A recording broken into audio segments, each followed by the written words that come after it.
नमस्कार दोस्तों, आप देख रहे हैं स्पोर्ट्स और आपके साथ मैं हूं अपूर्व मिश्रा।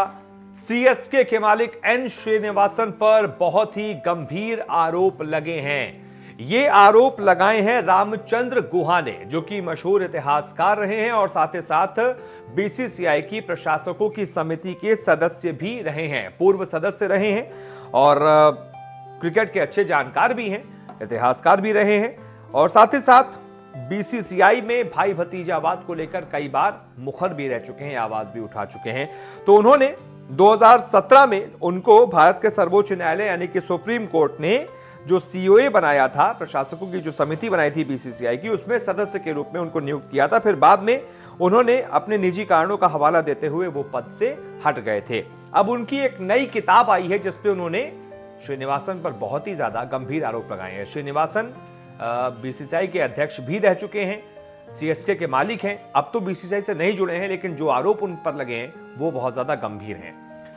साथ ही साथ इसमें मैं आपको बता दूं कि उन्होंने आलोचना भी की है, पूरे सिस्टम की आलोचना की है, क्योंकि ये वही सिस्टम है। एक तरीके से बीसीसीआई तो दुनिया का सबसे अमीर बोर्ड है, लेकिन इसका सिस्टम देखिए कितना घटिया है कि इस अमीर बोर्ड के नीचे आने वाले रणजी ट्रॉफी के जो प्लेयर्स हैं उनको समय पर सैलरी ही नहीं मिल रही है। इसलिए भी निशाना साधा रामचंद्र गुहा ने। उन्होंने कहा कि एन श्रीनिवासन आज भारतीय क्रिकेट को प्रभावी तौर पर चला रहे हैं। राज्य एसोसिएशन किसी की बेटी और किसी के बेटे चला रहे हैं। इसमें उन्होंने किस तरफ इशारा किया है आप समझ सकते हैं। क्रिकेट बोर्ड साजिश और भाई भतीजावाद में डूबा हुआ है और रणजी ट्रॉफी खिलाड़ियों को उनका बकाया चुकाने में बहुत देरी हो रही है। जिन सुधारों की आशा की गई थी वो नहीं हुए हैं। यानी कि एक तरीके से उन्होंने एन श्रीनिवासन पर बहुत ही गंभीर आरोप लगा दिया है कि वो बाहर से रहते हुए भी बीसीसीआई को चला रहे हैं।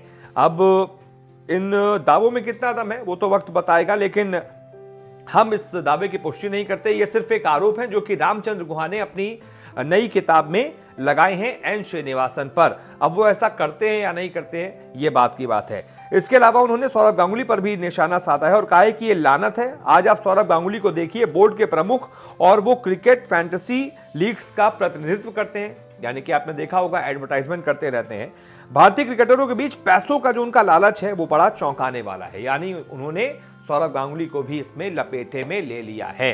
अब हो सकता है किताब को थोड़ा सा इंटरेस्टिंग बनाने के लिए, होता है ना, कुछ बड़े बड़े लोगों पर बड़े बड़े आरोप, किताब चल जाती है, हो सकता है ये भी एक वजह रही हो, लेकिन आरोप बहुत गंभीर है। देखना होगा कि इस आरोपों का जवाब क्या आता है। क्या श्रीनिवासन जवाब देते हैं या फिर कोई रिएक्शन सौरव गांगुली की तरफ से जो आता है, क्योंकि उन पर भी बड़ा गंभीर कमेंट किया गया है। क्या सोचते हैं आप इन आरोपों पर?